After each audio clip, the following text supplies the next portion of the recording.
بسم اللہ الرحمن الرحیم۔ عزیز طلبہ اکرام،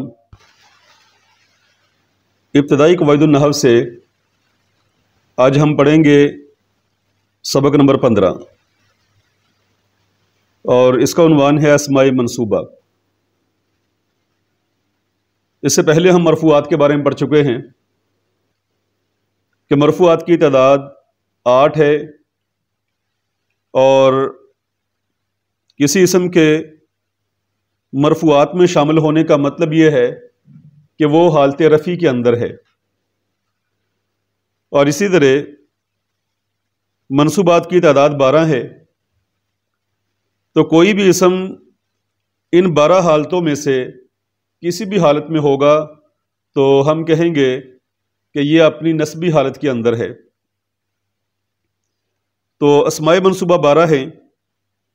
نمبر 1 مفعول بہ، نمبر 2 مفعول مطلق، نمبر 3 مفعول فی، نمبر 4 مفعول لہ، نمبر 5 مفعول معہ۔ یہاں تک 5 مفعول ذکر ہوئے تو ان کو کہتے ہیں مفاعیل خمسہ۔ نمبر 6 حال، نمبر 7 تمییز، نمبر 8 مستثنی، اور نمبر 9 ہے حروف مشبہ بالفعل کا اسم۔ اور مرفوعات میں حروف مشبہ بالفعل کی خبر شامل تھی اور منصوبات میں ان کا اسم شامل ہے۔ اور نمبر 10 ہے افعال ناقصہ کی خبر۔ مرفوعات میں افعال ناقصہ کا اسم شامل تھا۔ نمبر 11 ما ولا مشابہ بلیسا کی خبر، اور نمبر 12 ہے لا نفی جنس کا اسم۔ مفاعیل خمسہ، تو صاحب کتاب پہلے مفاعیل خمسہ کا ذکر کر رہے ہیں اور اس میں پہلا مفعول بہ جو ہے اس سے آغاز کیا ہے۔ تو مفعول بہ وہ اسم منصوب جس پر فاعل کا فعل واقع ہو۔ مثال کے طور پہ قرأت الکتاب، میں نے کتاب پڑھی۔ اس مثال میں الکتابہ مفعول بہ ہونے کی وجہ سے منصوب ہے کیونکہ اس پر متکلم یعنی فاعل کے پڑھنے کا عمل واقع ہوا ہے۔ تو ہر وہ اسم منصوب جس پر فاعل کا فعل واقع ہو اسے ہم مفعول بہ کہیں گے اور اس کو منصوب پڑھا جائے گا۔ نمبر 2 مفعول مطلق، وہ مصدر منصوب جو مذکورہ فعل کے ہم لفظ یا ہم معنی ہو اور فعل کے بعد اس کی تاکید نوع یا عدد بیان کرنے کے لیے ذکر کیا جائے۔ یعنی وہ مصدر منصوب جو مذکورہ فعل کے ہم لفظ ہو، یعنی کہ جو فعل ہے اسی لفظ سے اس کا تعلق ہو، اسی فعل سے اس کا تعلق ہو، اور یا یہ کہ ہم لفظ نہ ہو تو اس کا ہم معنی ہو۔ یعنی کہ لفظ جو ہے تو وہ والا نہیں ہے جو فعل کا ہے، لیکن معنی دونوں کا ایک ہے، اور فعل کے بعد اس کی تاکید نوع یا عدد بیان کرنے کے لیے اسے ذکر کیا جائے۔ تو اس اعتبار سے مفعول مطلق کی 3 قسمیں بن جاتی ہیں، ایک ہے تاکیدی، دوسری نوعی اور تیسری ہے عددی۔ تو یہاں مثال ذکر کی ہے فرحت فرحا، میں خوش ہوا، خوش ہونا، یہ تاکیدی کی مثال ہے۔ اور دوسری مثال ہے قعدت جلوسا، میں بیٹھا، بیٹھنا۔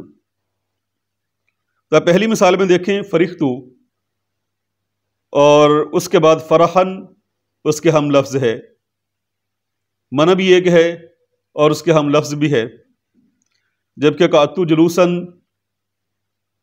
یہاں ہم لفظ نہیں ہے لیکن دونوں کا معنی ہے بیٹھنا، تو اس کے ہم معنی ہے۔ وضاحت فرحن اور جلوسن مفعول مطلق ہونے کی وجہ سے منصوب ہیں۔ فرحن مصدر ہے اور مذکورہ فعل فرحتو کے ہم لفظ ہے۔ اور جلوساً مصدر ہے، اور قعدت کے صرف ہم معنی ہے، اور یہاں دونوں مصدر فعل کی تاکید کے لیے ہیں۔ اس طرح قرآن حکیم میں تاکیدی کی مثال ایک یہ بھی ہے، وَرَتِّلِ الْقُرْآنَ تَرْتِیلًا، اور قرآن کو خوب ٹھہر ٹھہر کر پڑھو۔ تو ترتیلا یہ مصدر آیا ہے رتل کے بعد، تو دونوں ہم معنی بھی ہیں اور ہم لفظ بھی ہیں۔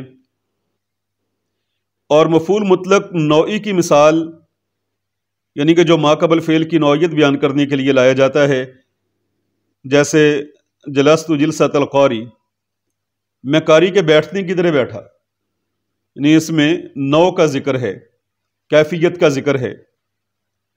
اور مفعول مطلق عددی کی مثال ہے، یعنی جو ما قبل فعل کی تعداد بیان کرنے کے لیے آتا ہے، جیسے اکلت اکلتن، میں نے ایک مرتبہ کھانا کھایا، تو یہاں جو ہے اس کی تعداد ذکر کی ہے۔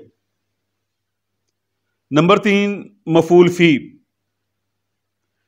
وہ اسم جو بتقدیر فی منصوب ہو۔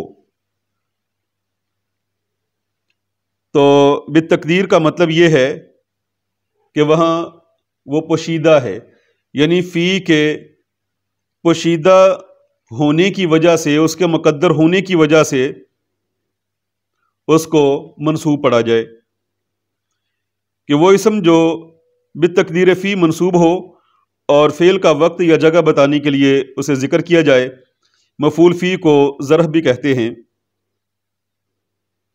یعنی یہ یا تو فعل کا وقت بتانے کے لیے آتا ہے، وقت پر دلالت کرتا ہے، تو اسے ہم کہیں گے ظرف زمان، اور یا جگہ بتانے کے لیے اس کو ذکر کیا جاتا ہے، یعنی جس جگہ فعل واقع ہوا ہے، تو اس اعتبار سے اس کو ظرف مکان کہیں گے۔ یعنی مفعول فی کا دوسرا نام ظرف بھی ہے، اور پھر ظرف کی آگے 2 قسمیں بن جاتی ہیں، ظرف زمان کہ جس میں فعل کے واقع ہونے کا وقت ذکر کیا جاتا ہے، اور ظرف مکان کہ جس میں فعل جس جگہ واقع ہوا ہے اس جگہ کا ذکر کیا جاتا ہے۔ جیسے مثال ہے سافر لیلن، اس نے رات کو سفر کیا، یا مشا میلن، وہ 1 میل چلا۔ تو سافر لیلن اس میں وقت کا ذکر ہے کہ اس نے سفر جو کیا ہے، یہ فعل جو اس نے ادا کیا اس کا وقت ہے رات کا، تو اس لیے لیلن منصوب ہے، اور مشا میلن وہ 1 میل چلا، تو یہاں جو ہے جگہ کا ذکر ہے۔ وضاحت لیلن اور میلن مفعول فی ہونے کی وجہ سے منصوب ہیں، لیلن فعل کا وقت اور میلن جگہ بتانے کے لیے ذکر ہوا ہے۔ ظرف کی اقسام، ظرف یا مفعول فی کی 2 قسمیں ہیں، ظرف زمان اور ظرف مکان۔ ظرف زمان وہ اسم ہے جو اس وقت پر دلالت کرے، تو ظرف زمان وہ اسم ہے جو اس وقت پر دلالت کرے جس میں کام واقع ہوا ہو، جیسے صمت یوم الخمیس، میں نے جمعرات کے دن کا روزہ رکھا۔ تو یہاں یوم اس کو منصوب پڑا ہے، اس لیے کہ روزہ رکھنے کا جو فعل واقع ہوا ہے وہ دن کے وقت واقع ہوا ہے، اور ظرف مقام وہ اسم ہے جو اس جگہ پر دلالت کرے جس میں کام واقع ہوا ہو، جیسے جلست تحت شجرہ، میں درخت کے نیچے بیٹھا، یعنی بیٹھنے کا فعل جس جگہ واقع ہوا ہے وہ ہے درخت کے نیچے، تو اسے یہاں تحت یہ ظرف مکان ہے۔ نمبر 4 ہے مفعول لہو، وہ مصدر جو وقوع فعل کا سبب بیان کرنے کے لیے ذکر کیا جائے، یعنی جس کی وجہ سے فعل واقع ہوا ہو، اس سے مفعول لاجلہ بھی کہتے ہیں۔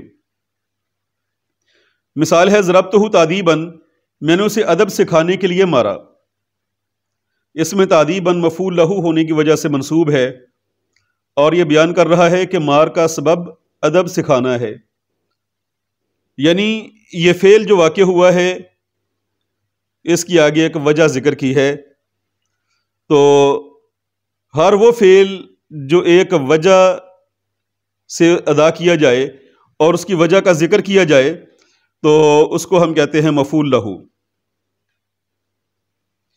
وہ اسم منصوب جو اس واو کے بعد آئے جو مع کے معنی میں ہو اور اس ذات پر دلالت کرے جس کی مائیت میں فعل واقع ہوا ہو۔ مثال ہے جاء الامیر والجیش، امیر لشکر سمیت آیا۔ اب یہاں والجیش، الجیش، اس کے شروع میں جو واو ہے یہ مع کا معنی دے رہا ہے، اس لیے ہم اس کا ترجمہ کر رہے ہیں سمیت یا مائیت کا۔ تو وہ اسم منصوب جو واو کے بعد آتا ہے اور اس واو کا مع کا معنی ہم کرتے ہیں تو اس اسم کو منصوب پڑھیں گے اور اسے مفعول معہ قرار دیں گے۔